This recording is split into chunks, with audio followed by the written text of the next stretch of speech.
Hey everybody, I'm Master Cicerone Rich Higgins, and I'm here to lead a tasting today on Hoegaarden. Okay, Hoegaarden is pronounced Hoegaarden in Flemish or Dutch, which is the language where the language they speak in kind of east of Brussels in Belgium, where this beer is brewed. Um, but in the U.S., we can call it Hoegaarden or Hoegaarden, however you want to call it. It is a wit beer, and it is unfiltered, and it also has some yeast in the bottom of the bottle that I want to mix up throughout the whole beer here, so it has a pretty consistently hazy look. All right, so let's go ahead and pour it. It is chilled; it's refrigerator cold.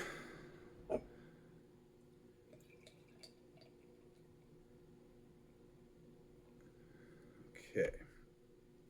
All right, so here we are. It is straw gold in color, and is capped by a pretty dense, moussey white head of foam. Okay, so that golden color means that there aren't any roasted or caramelized or toasted grains that have been added to this beer. Moreover, it's not, say, pink or purple or something like that, so it shows that other colorful fruits haven't been added. So that means that I'm probably not going to get any of those roasty, caramelly aromas, nor is it going to taste overtly like, say, grapes or cherries or something like that. So that's what we can tell from the appearance. Let's go ahead and take a smell. Okay, this is the official way that you would fully evaluate a beer and taste a beer. So we're going to go ahead and do appearance, followed by aroma, followed then by tasting, and then assessing the mouthfeel or the texture of the beer, and then wrapping up with aftertaste and maybe even food pairings. Okay, so smelling it, I smell mostly fruit and spice. It's not particularly intense. The aromatic intensity on this, I'd say, is kind of medium low to medium, somewhere in there. So it's not really jumping out of the glass, but I am getting a nice bit of complexity, mainly some orange and maybe some lemon, as well as some coriander aromas. There's also a nice doughy, breadiness. So the breadiness is coming from wheat that's been added to it. Overall, it's a kind of a malt forward and grainy beer, which is going to give you some of those wheaty and bready aromas. Bread also can be has a crossover aroma of dough. Not every beer that smells bready also smells like dough. This one smells like dough because of the fact that there's yeast in it. It also smells a little bit earthy, and the yeast is what is producing some of those earthy aromas as well. So the fruity aromas that I mentioned, that kind of orangey aroma, is coming from orange peel that's been added to this beer. It's been spiced with dried orange peel. It's also been spiced with coriander. So coriander, people don't really eat coriander on its own, so it's kind of a mystery spice in some ways. What does it really smell like? Uh, Good fresh coriander smells kind of like lemony, floral. Yeah, it's like lemony and floral, maybe with a hint of sort of woody spice underneath all that. And that's where some of that lemon, or I really would say all of the lemon in this beer, in the aroma, is coming from. Furthermore, there's just a real hint of sort of savory, like meaty or hammy notes. Sounds weird, sounds unappealing. It adds a nice kind of savory underpinning to a beer that could skew sort of sweet and fruity and simple on the top. So underneath it is a little bit of savory note. And that savory note is probably coming from a combination of the yeast that's in there that smells a little bit earthy, but also some of the kind of meaty underpinnings of the coriander. Remember, the coriander is added to things like hot dogs, probably mortadella too. I don't know all the secret spices that are in mortadella, but it's in a lot of cured meats that make them taste good, and so we associate them with meat. Okay, so moving on, let's go ahead and taste this thing. Hey, quick addendum, hot off the presses. I forgot one more aroma, one more flavor about the Hoegaarden is kind of a chamomile aroma. So it's sort of like a honey white tea floral thing going on, and I think it's really darn good.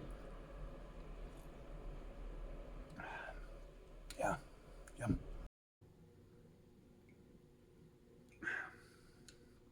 Ah, that's a good beer.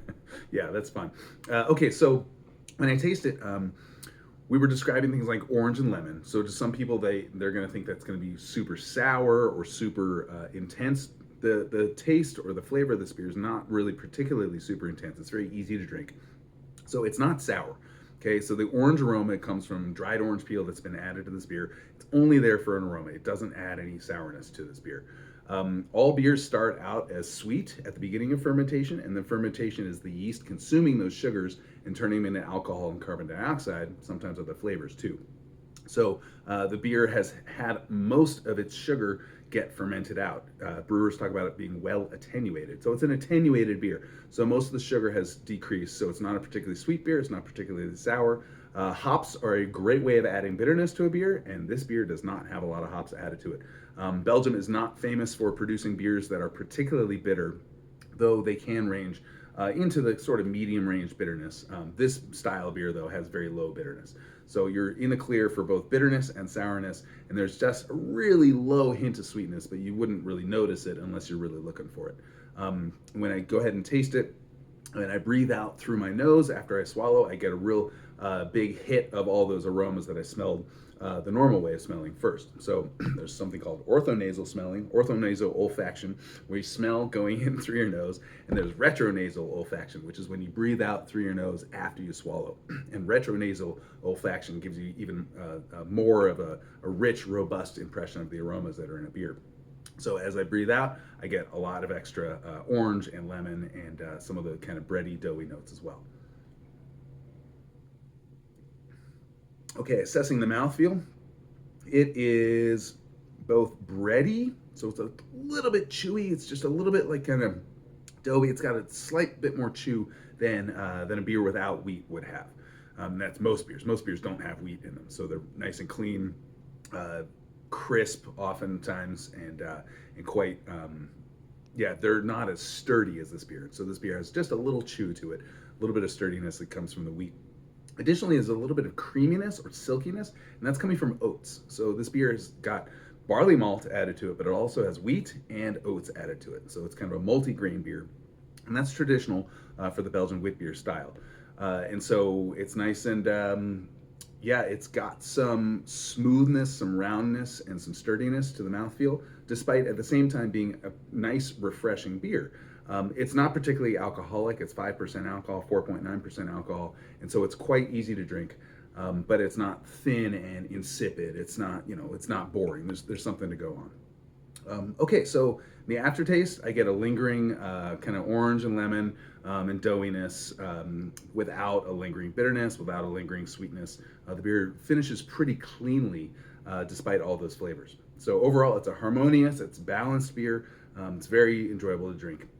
And it is very much in the Belgian wit beer tradition. So wit beer is Flemish, or Flemish is a dialect of Dutch. Okay, so they speak that in half of Belgium. And wit means white in Dutch or Flemish, and so it translates to white beer. There's also the French terminology for it in the southern half of Belgium, where they speak French, and that's called bière blanche, so it means white beer. And as you can tell, it's kind of white looking compared to other beers that are nice and crystal clear, and especially compared to beers that are darker in color, kind of ambery or black in color or brown in color. So that's why it's called a wit beer, and they're almost always spiced with orange peel and coriander. Very rarely are they, bitter or sour. They're just really nice, easy drinking go-to beers. They pair with a lot of different foods. Belgium loves all sorts of great food to be served with their beers. Traditionally, you'd serve it with something like, say, mussels or all sorts of seafood, like a fillet of sole with beurre blanc sauce would be excellent with it.